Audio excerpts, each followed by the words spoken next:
Pak Jokowi juga sudah mulai menurun pengaruhnya, karena ternyata tidak sekuat misalkan Pak SBY, Ibu Megawati, atau bahkan seorang Yusuf Kala.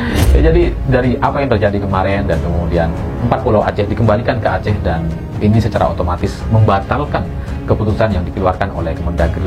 Ini secara politik saya melihat bahwa Presiden Prabowo memang lebih mendengar pernyataan atau suara-suara yang disampaikan oleh tokoh politik yang punya basis atau suara yang mengakar, seperti halnya Pak SBY atau JK dan Ibu Megawati.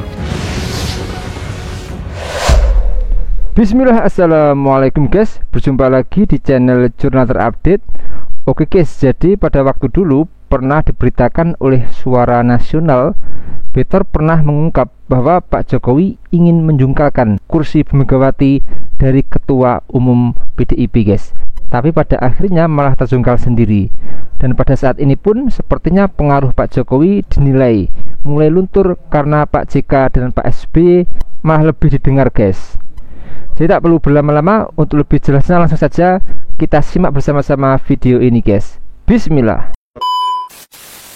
Jadi pernyataan yang disampaikan oleh Pak SBY, Pak JK, dan Ibu Megawati juga, meskipun tidak spesifik dan tidak secara jelas menyebut soal ada potensi masalah dengan pemindahan 4 pulau, tapi pada prinsipnya semua tokoh ini mendukung Presiden Prabowo dari gangguan-gangguan dari pihak luar. Dan kalau saya menyimpulkan dari pernyataan Pak SBY, Pak JK, Ibu Megawati gitu maka ini semakin terkonfirmasi bahwa masalah soal 4 pulau Aceh yang coba dipindahkan ke Sumut itu emang kehendak atau kemauannya geng Solo. Karena yang memindahkan, yang memutuskan kan Tito Karnavian gitu yang menjadi gubernur di Sumatera Utara adalah menantunya Jokowi gitu. Semuanya saling terkait gitu. Dan kenapa itu terjadi? Banyak orang juga bertanya, kok bisa ya seperti itu? Kok bisa ada keputusan Kemendagri yang kemudian bertentangan dengan undang-undang gitu ya begitulah memang rezim sebelumnya gitu. Undang-undang itu cuma apa sih gitu ya? Undang-undang itu kan bisa diubah gitu. Dan itu sudah terbukti pernah diubah di MK kan. Itu berhasil. Terus kemudian ada juga percobaan untuk mengubah undang-undang terkait pilkada, gagal gitu kan. Sekarang pulau yang dipindah. Jadi ini semua terjadi karena mungkin pihak lama atau rezim yang berkuasa di masa lalu masih merasa punya kekuasaan, masih merasa berkuasa, sehingga dia bisa melancarkan agenda atau rencana-rencana yang di luar keinginan rezim atau pemerintahan yang baru terbentuk hari ini. Kalau kalian nanya siapa, siapa lagi? Karena orangnya itu aja gitu. Karena kalau saya ngelihat dari masalah kasus 4 pulau milik Aceh ini nggak ada sama sekali yang mendukung agar 4 pulau Aceh itu dipindahkan ke Sumut. Sama sekali nggak ada. Bahkan PDI Perjuangan di Sumut itu juga menolak PDI Perjuangan di Sumut menolak gitu. Karena itu pulau memang milik Aceh, ngapain dipindah atau diseret-seret ke Sumut gitu kan. Jadi memang ini adalah masalah geng Solo nampaknya. Dan yang kasihan Bobby gitu. Bobby itu bingung pasti sekarang. Dia sebagai menantu Jokowi, dia seperti sendirian gitu kan. Dia disalah-salahin banyak orang gitu, padahal dia cuma ikut aja. Yang memutuskan kan Tito gitu.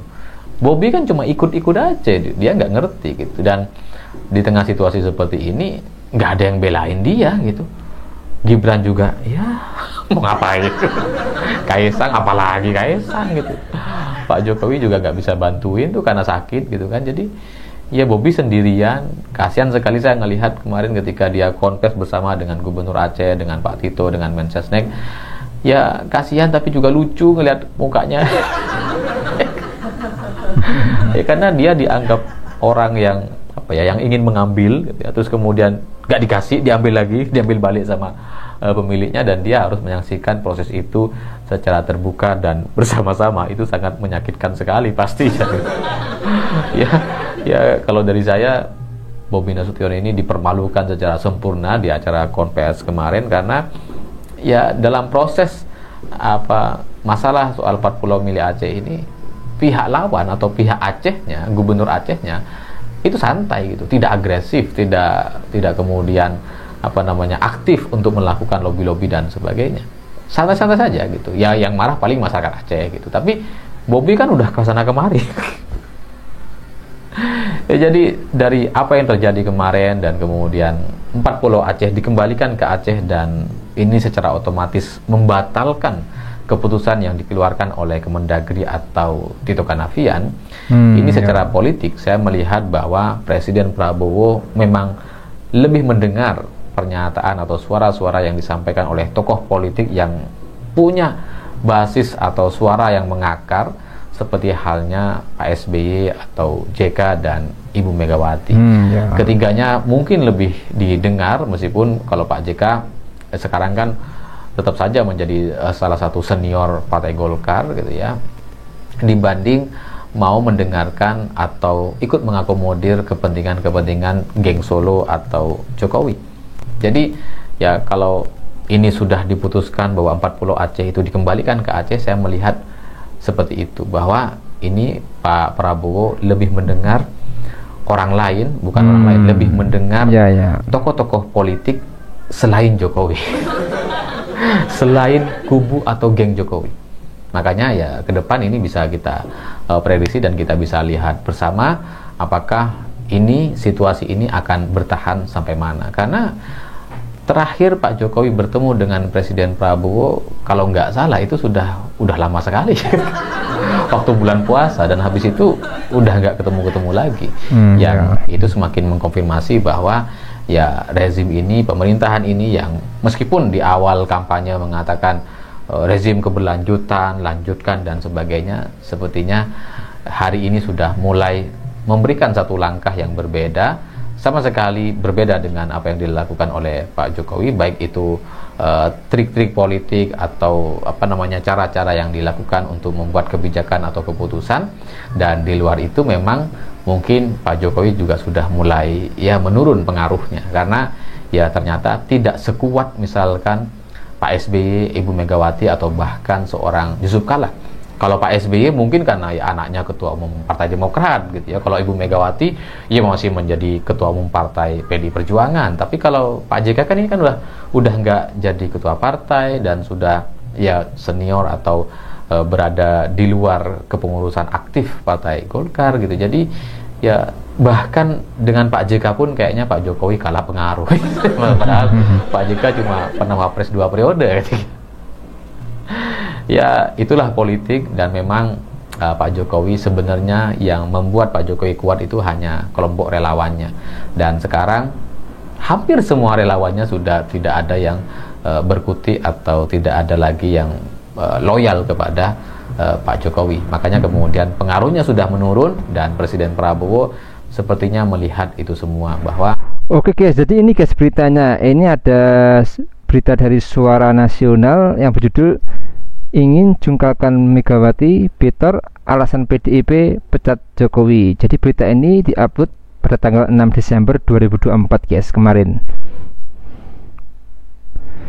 Partai Demokrasi Indonesia Perjuangan PDIP memecat Joko Widodo atau Pak Jokowi sebagai kader karena mantan wali kota Solo ingin menjungkalkan Megawati Soekarno Putri dari ketua umum.